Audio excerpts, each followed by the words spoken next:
Hello everyone, welcome to our channel Education Hotspot. So this is one of the topic of your subject MSO3, that is Sociology of Development. In case the question is asked about the impact of development on women, development का women पे क्या impact पड़ता है, तो देखिए first of all you need to explain the meaning of development, जिसे मैंने multiple MSO3 की वीडियो में कवर करा होगा. Development एक overall growth का concept होता है which is qualitative as well as quantitative in nature, जो आपकी till the end of the life चलता रहता है. It is a continuous process, right?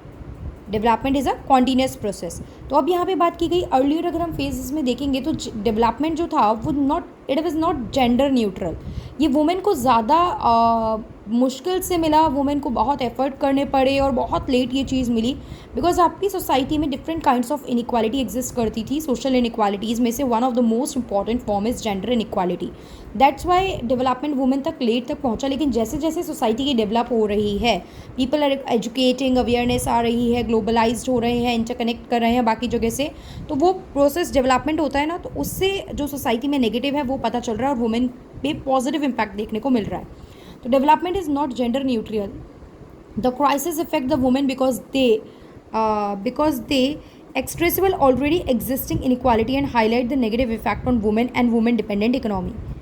Yet hardly any measure taken by the country to tackle and have highlighting the proportion of women highlighted promotion of women employment and livelihood. ये यही बता रहे, देखो यहाँ पे कि बहुत लिमिटेड नेशन अभी इस चीज़ के बारे में बात कर रहे थे, बहुत ज़्यादा इस पर डिस्कशन नहीं हो रहा था. तो इसलिए नीड है कि ऐसा एनवायरनमेंट क्रिएट किया जाए जिससे इंटीग्रेटेड होकर काम किया जाए और ह्यूमन राइट्स जो हैं वो वुमेंस को भी मिल सके. तो यहाँ पे पहली चीज़ है इंटेंसिफिकेशन ऑफ जेंडर इक्वालिटी. सबसे पहले आपको क्या करना है, आपको जेंडर इक्वालिटी पे बात करनी है. ठीक है, gender equality is central to economic and human development. क्योंकि वुमेन बहुत ज़्यादा हैं, उनको मौका नहीं मिलेगा, एजुकेशन नहीं मिलेगी, काम करने के लिए बाहर नहीं भेजोगे, अर्न नहीं करेंगी, तो इकोनॉमी भी तो कंट्री की डाउन जाएगी ना. एक बड़ी पॉपुलेशन जो है वो जीडीपी में कंट्रीब्यूट नहीं कर पाएगी. तो this is important for economic as well as human development in a country. Removing inequality give societies better chance to develop, ज़्यादा डेवलप कर पाएंगी. And when women and man have relative equality रहेगी, economy ज़्यादा तेज़ी से grow करेगी, children की health जो है वो इम्प्रूव होगी, करप्शन कम हो जाएगा. और जेंडर इक्वालिटी जो है it is one of the important human right, because women also deserve certain right. तो it is one of the important human right. हम कह सकते हैं कि एक इम्पॉर्टेंट ह्यूमन राइट होता है. Gender is a new cross-cutting effort to mainstream gender in finance and private sector development and agriculture. मतलब हर जगह पे जेंडर को आगे लेके आपको चलना चाहिए. मतलब you should not ignore the women in all the spheres. आपको वुमेन को हर स्पेयर्स पे इग्नोर नहीं करना चाहिए. तो जेंडर इक्वालिटी की बात हो गई. Next, mixed gain for women. It is development से मिक्स गेन रहना चाहिए वुमेन्स के लिए. जैसे कि हम यहाँ देख सकते हैं 2/3 of the illiterate adults were women. मतलब जितने भी इलिटरेट है उसमें 2/3 वुमेन है. ये एक स्टार्ट कहता है, लेकिन ये धीरे धीरे जो स्टार्ट है ये over the period of 20 year change हुआ. क्यों? क्योंकि डेवलपमेंट आया. Global commitment to achieve universal primary education and gender parity at all the level of schooling had improving girls enrollment. Girls ज़्यादा एडमिशन भी ले पा रही हैं, रिटेन भी कर रही हैं, रिटेंशन रेट भी है उनका बढ़ा है काफ़ी कंट्री में. However the quality of education had not keep pace. मतलब क्वालिटी एजुकेशन उतनी तेज़ी से नहीं बढ़ी है, पर्टिकुलरली किस कंट्री में, पुअर कंट्री में, जहाँ पे बहुत से जो बच्चे हैं वो स्कूल छोड़ देते हैं. मतलब school without basic literacy and mathematics skill ये सब भी नहीं ले पाते हैं और स्कूल से जनरली दे लेफ्ट आउट छोड़ देते हैं. नाम जो है वो एक लेवल तक पढ़ के अपना कटवा लेते हैं. In the area of education expanding access was not enough. सिर्फ एक्सपेंड करना, सब तक पहुंच पाई, ये ज़रूरी नहीं है. Quality education, the quality of the education is a thing that matter. आप कह तो रहे हो सब पढ़ रहे हैं बट वो लेवल नहीं है. That is not matching the market constraint. Market की चीज़ों को मैच नहीं कर पा रहे हैं. तो quality education is also important. Gender stereotype were root cause of occupational segregation and must be tackle systematically. Gender stereotype को आपको तरीके से लेना चाहिए कि गर्ल्स नहीं जाएंगी, बाहर नहीं पढ़ेंगी, ये सब चीज़ें this should be reduce. Education was also insufficient for helping women to gain access to decent work. अब एजुकेशन ले भी रही हैं तो उतना काम नहीं मिल रहा है मेल के. ऑल्दो आज की डेट में सिनेरियो चेंज हो चुका है, स्टिल कुछ चीज़ें हैं, लेकिन हम डेवलपमेंट की बात करें तो अगर पढ़ भी लेती थी उतना तो उतना काम नहीं मिलता था. वुमेन की अर्निंग को देखो आज भी कई बार आप देखते हो एक्स्ट्रा पैसे आएंगे. वुमेन की अर्निंग को ये नहीं बोला जाता कि इससे घर चल जाएगा. अभी भी हम देखते हैं अगर कमा रही है तो अच्छी बात है, 4 पैसे एक्स्ट्रा ही आएंगे. तो एक्स्ट्रा जो वर्ड है that is still attached with the earning of the women, right. वहीं मेल की जो अर्निंग है माना जाता है इट इज़ इंपॉर्टेंट बिकॉज घर जो है they are the bread earner, they are considered to be the bread earner for the family. Next, intensification of double burden रहता है, बाहर पूरे दिन काम करके आओ, घर पे रोटी खाना पानी घर देखना बच्चे देखना ये सब काम स्टिल वुमेन को करना पड़ता है। तो वो एक तरीके से ड्यूटी लगानी पड़ रही है ना, बाहर पूरे दिन काम करके आओ, still you have to do the extra work. ऐसा नहीं है आप आके बैठोगे आपको पानी हाथ में मिल रहा है, स्टिल कुछ वुमेन लकी होती है मिल सकता है। मेल भी आज की डेट में समझने लग गए हैं, देखो they are also doing the household work, we can not consider it, generalize नहीं करते हम इस स्टेटमेंट को। बहुत से लोग हैं मेल्स भी हैं जो घर के काम कर रहे हैं और बहुत सी वुमेन ऐसी भी हैं जो आके बिल्कुल कुछ नहीं कर रही हैं। दैट इज़ ऑल ओके, उनकी अपनी अंडरस्टैंडिंग उस पर डिपेंड करता है। विल नॉट से कि ऐसा इस पर्सन को ही करना चाहिए या ऐसा मेल को करना ही चाहिए, ऐसा फीमेल को करना ही चाहिए।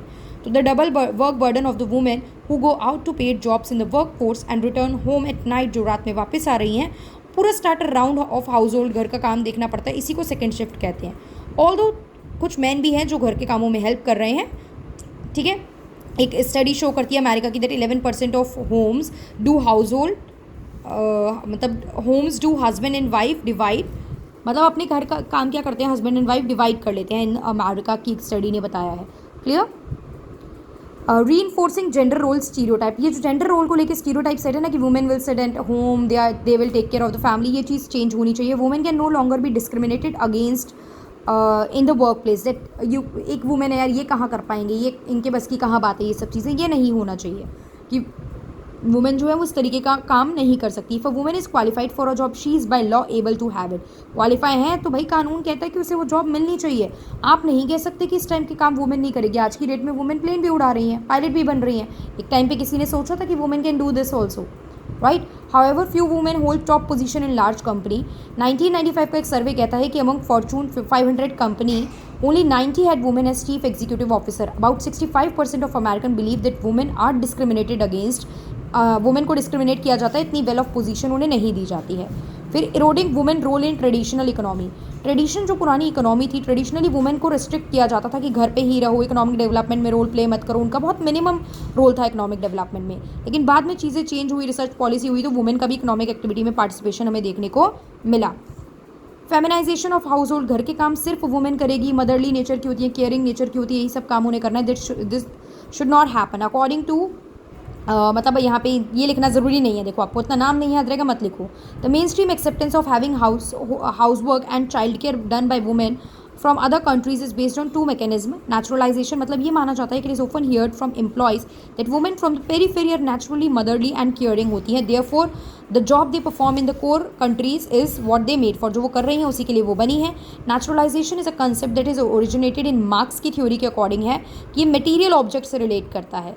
जैसे कि अगर मैं कंज्यूमर गुड के नेचुरलाइजेशन की बात करूँ तो आप क्या देख रहे हो कि ऑब्जेक्ट जो है वो कंप्लीटली डिटैच हो गया है सब चीज़ों से, अपने प्रोडक्शन प्रोसेस से, इकोनॉमिक एक्सप्लॉयटेशन से, इन सब चीज़ों से।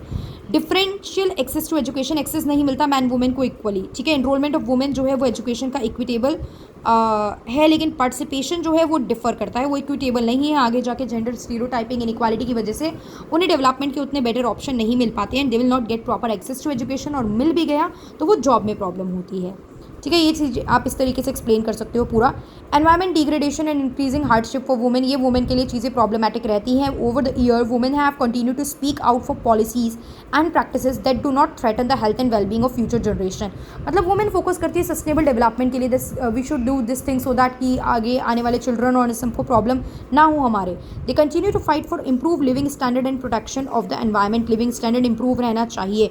हर कंट्री में वुमेन जो है ये रिप्रेजेंट करती हैं, ऐसी पॉलिसीज़ लेके आई हैं। वुमेन की प्राइमरी रिस्पॉन्सिबिलिटी मानी जाती है nutrition, child care, house hold management, ये सब। तो ये भी एक एक्टिव रोल प्ले करता है एनवायरमेंट मैनेजमेंट सिस्टम में। Clear. Still women important decision making process में वुमेन का रोल रहना चाहिए। The last thing that we will mention here is new technology and increase in women drudgery. तो technologically women को दूर रखना, वुमेन को टेक्नोलॉजी का भी एक्सेस देना चाहिए और टेक्नोलॉजिकली भी उनको अपडेट करके रखना चाहिए। Targeting women increasing productivity, enhance their welfare और वुमेन एम्पावरमेंट। रूरल वुमेन को पता है कि उन्हें ट्रेडिशनल टेक्नोलॉजी का किस तरीके से यूज़ करना है, लेकिन उन्हें modern techniques, modern technology, phone चलाना, इंटरनेट यूज़ करना, ये सब शायद नहीं आता होगा, राइट। तो टेक्नोलॉजी इंप्रूव करनी चाहिए सभी पे भी ध्यान देना चाहिए। न्यू टेक्नोलॉजी जैसे ही इंट्रोड्यूस होगी वुमेन इन्वॉल्व नहीं होती है और टेक्नोलॉजी डेवलपर भी कंसीडर नहीं करते कि ये चीज़ वुमेन तक पहुंच जाए।